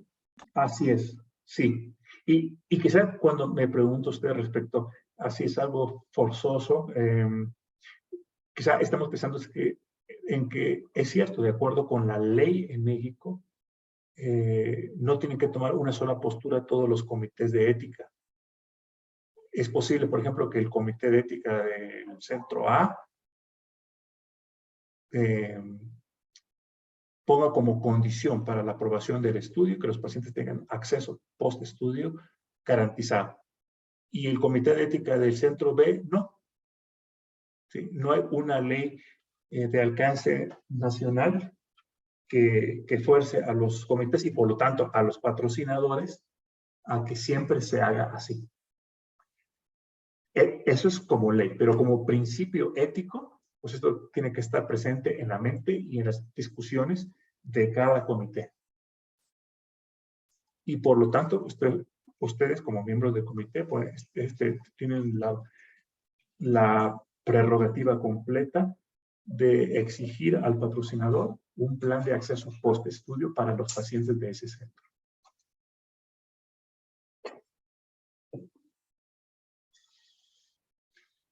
¿sí? Y dentro de esta petición, claro, especificar cuáles son las condiciones o circunstancias en las que ustedes esperan que se dé este acceso post-estudio. Ya el patrocinador pensará, bueno, las condiciones que me proponen no me parecen aceptables. Yo pienso que por la fase del estudio, por el tipo de enfermedad, por los fármacos con que ya se dispone, yo creo que no se debe de forzar un estudio para todos. Y entonces ya a través siempre de la comunicación con el investigador principal, pues tener un diálogo con el comité para saber si se quitan, si se ponen condiciones para ese acceso post-estudio, o si el patrocinador dice, bueno, de plano no puedo participar en este centro, o no puedo participar en este país, o sí. Okay. Doctor, pero por lo regular casi siempre son en fase 3, ¿no? Cuando se... Claro, sí.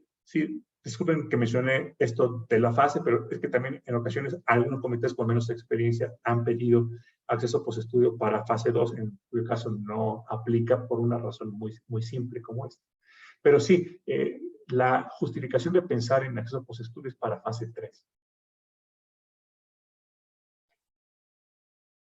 Hay casos particulares, hay casos excepcionales, en donde de hecho después de una fase 2, el mismo patrocinador busca la aprobación de su fármaco o de su vacuna, como ocurrió en el COVID, ante una situación de emergencia.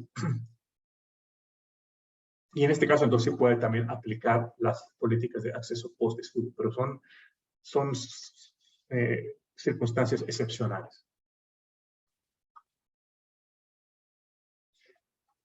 ¿Alguna otra pregunta sobre esto? No sé si quieren compartir alguna experiencia de algún estudio fase 3 en el que ustedes hayan considerado pedir acceso postestudio garantizado.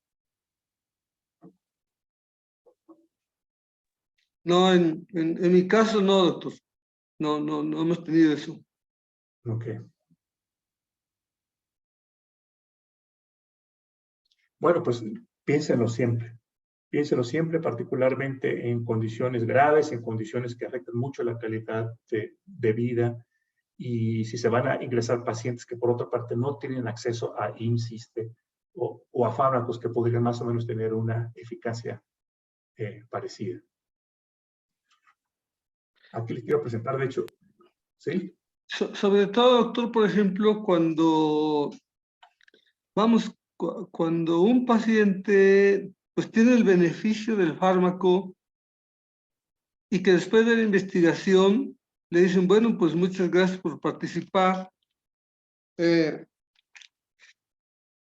Y entonces el paciente pues ya no tiene acceso a dicho fármaco, y yo creo que es ahí como cuando el paciente se siente abandonado y que no lo puede conseguir, y entonces pues yo creo que en estas condiciones sería muy recomendable el que hubiera una supervisión posterior o se le diera el fármaco, ¿no?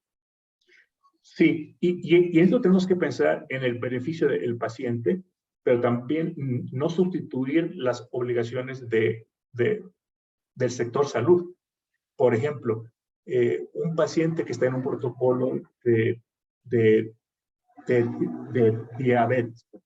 diabetes mellitus tipo 2, donde tenemos una gran serie de fármacos disponibles. Me ha tocado varios casos así, en que se examina un nuevo fármaco con un nuevo mecanismo de acción, quizá por administración subcutánea, que va a tener un costo mucho más alto, pero que se espera que tenga cierto beneficio, por ejemplo, en el control de peso, comparado con lo que ya se dispone. Pero este paciente, después bueno, si se le presenta desde el principio que el estudio tiene una duración fija y que ya no tendrá acceso postestudio, el paciente acepta estas condiciones desde el principio. Y tenemos que tener en cuenta que este paciente, si se ingresa al estudio, es porque tendrá la posibilidad, cuando salga de él, puede recibir la atención para su diabetes en el IMSS, ISSSTE o en los centros de salud que corresponde tener acceso a los fármacos que reciben todos los pacientes en México para su condición. Entonces, es una situación muy distinta quizá a la que podríamos ver en el ejemplo que aquí presento, que es con el que vamos a cerrar la sesión. Es un caso un poquito largo, pero me encantaría que alguno de ustedes lo lea, por favor, en voz alta.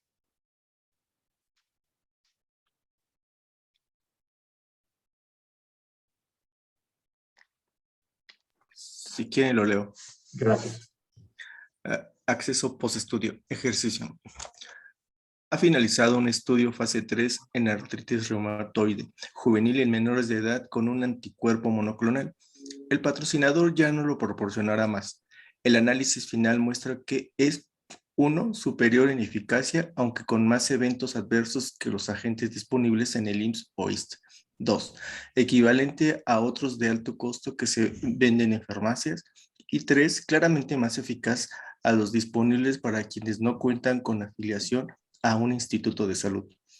El investigador solicita asesoría al comité de ética del que usted forma parte para que se negocie con el patrocinador que se siga suministrando el medicamento de manera permanente a los niños. Gracias. Ok, hasta ahí. Hasta ahí. Como pausa, gracias. Para hacer una recapitulación. Entonces, el análisis final muestra que es superior en eficacia, aunque con más eventos adversos que lo que ya se dispone en IMSS, ISSSTE. Tan bueno en eficacia como en toxicidad a otro de alto costo que se vende en farmacias. Y 3, más eficaz que los que están disponibles para quienes no tienen IMSS, ISSSTE. Estas son las condiciones en las que nos encontramos.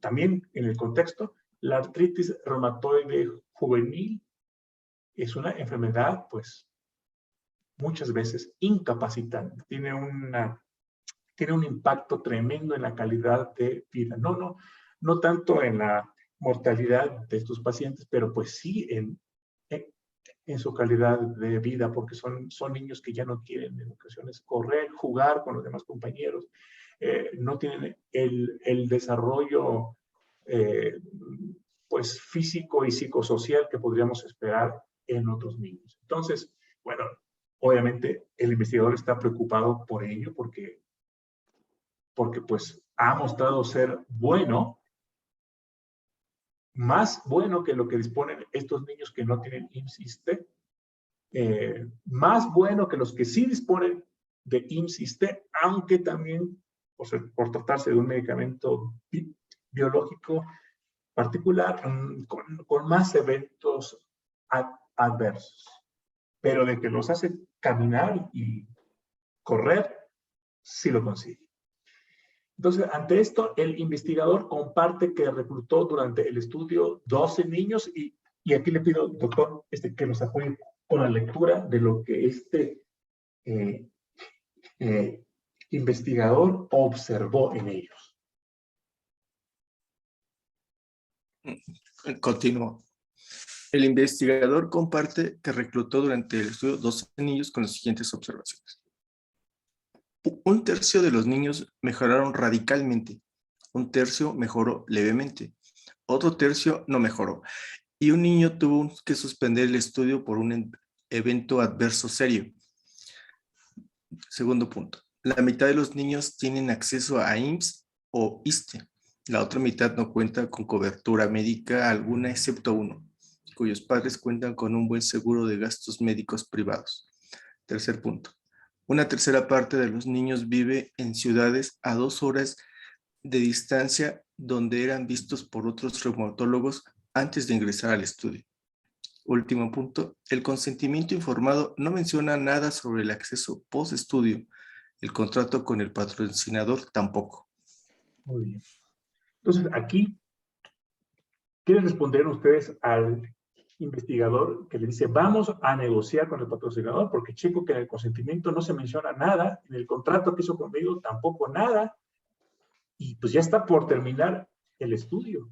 ¿Qué vamos a hacer con estos 12 niños? Bueno, con los 11, porque uno de ellos tuvo que salir del estudio por el evento adverso serio. ¿Qué le recomendaría? Yo creo que tendría que valorar primero cuál es el evento adverso que están diciendo, porque dice que también provoca eventos adversos serios, y ver si no es más, o sea, que tenga más peso en los eventos que que el bien que le está haciendo el fármaco. De acuerdo. Vamos a suponer que el evento adverso serio fue una reactivación de tuberculosis. De hecho, el niño se puso mal con la tuberculosis. Ya actualmente ya se sabe que está bien controlado.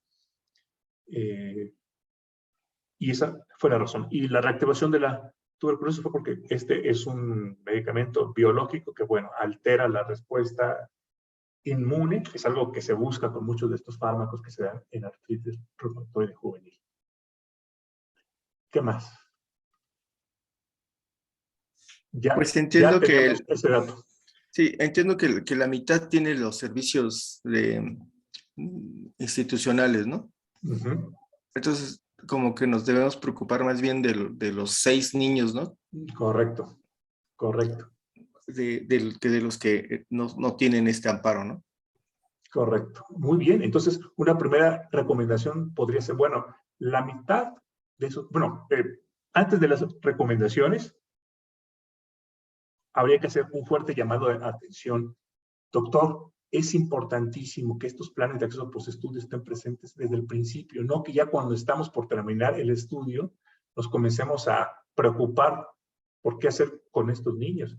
Yo le recomiendo fuertemente que por favor cheque usted bien que el consentimiento informado tenga una descripción sobre si existirá o no la garantía de un acceso postestudio y también en el contrato.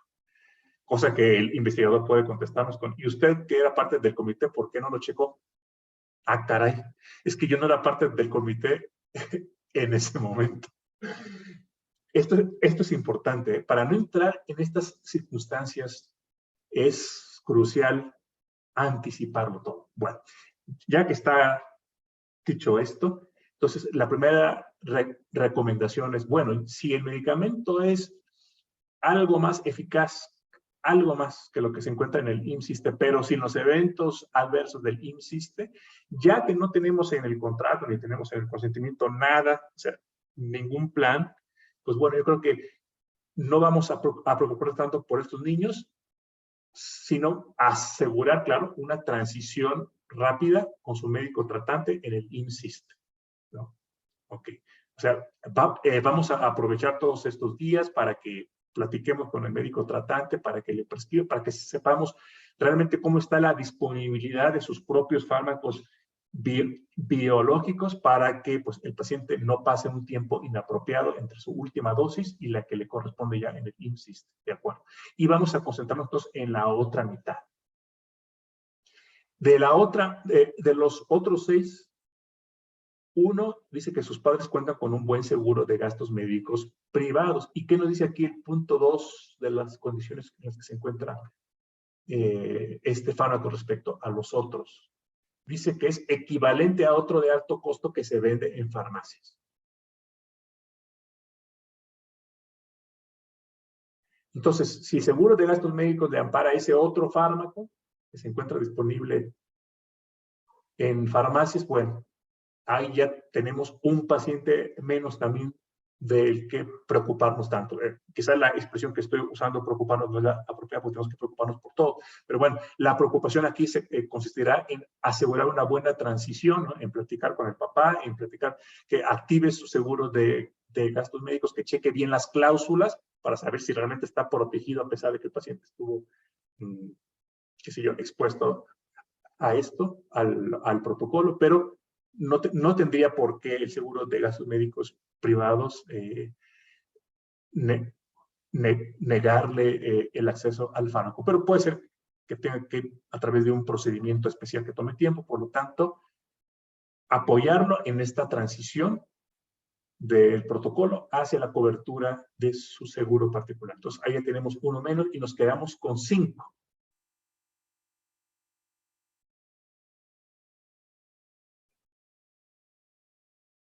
De estos 5, vemos aquí un punto que es una tercera parte de los niños viven en ciudades a 2 horas de distancia. No sabemos si los que viven a 2 horas de distancia son los que tienen IMSS o los que no lo tienen, pero bueno, hay que checar entonces entre ellos, ¿ok? De estos 5, ¿cuántos pueden acudir? Quizá no con la periodicidad que marcaba el protocolo, pero con alguna periodicidad, ¿cuántos pueden acudir a nuestro centro para que se les vigile? Porque es un medicamento todavía en el rango de experimental.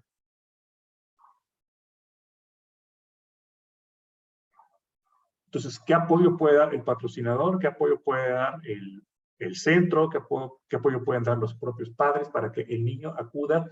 Quizá no ya cada 15 días, pero cada mes, cada 2 meses para recibir el fármaco. No es lo mismo que viva exactamente a 2 o 3 horas de distancia, pues que, como dije, fuera un niño en otro extremo de la República Mexicana que tuviera que hacer un viaje en avión.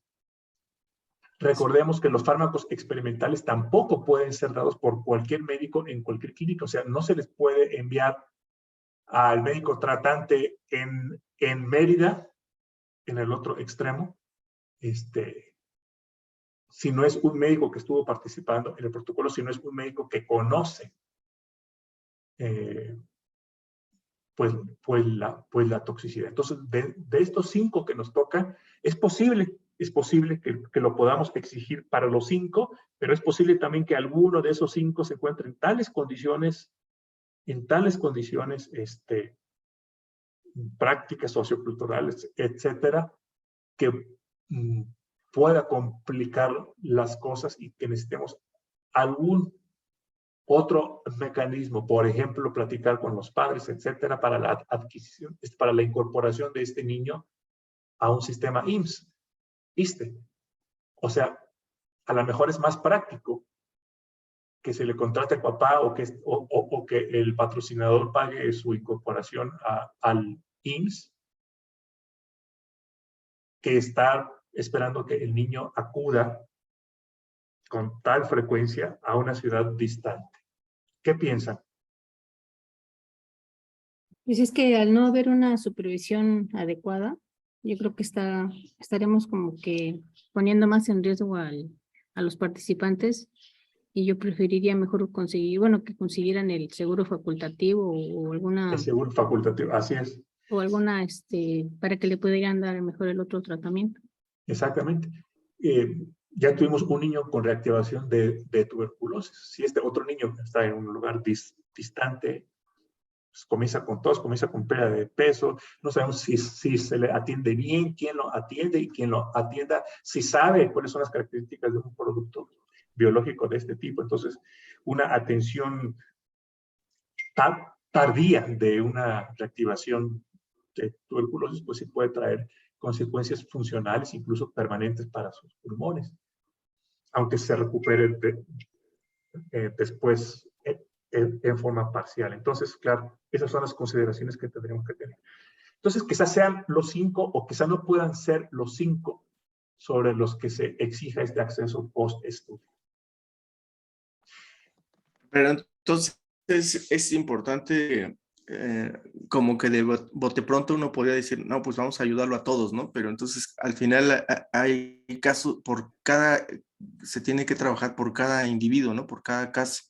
Claro. Esto también va a ayudar en el aspecto de la respuesta, pues al final es económica, ¿no? Es tiempo, la supervisión post-estudio que conlleva y que además que ni siquiera está reglamentado, ¿no? Entonces, sí es interesante esto, ¿no? Porque, pues no sé, ahorita me imagino estos niños que, como estaba usted diciendo, tienen problemas de movilidad y todo eso, ¿no? O sea, fáciles de moverlos, ¿no? Aun cuando estuvieran en la misma ciudad del centro de estudio, ¿no? Entonces, sí es interesante que se debe individualizar por cada caso. Gracias, doctor. Y otro punto que pasamos por alto es el primer punto de las observaciones del propio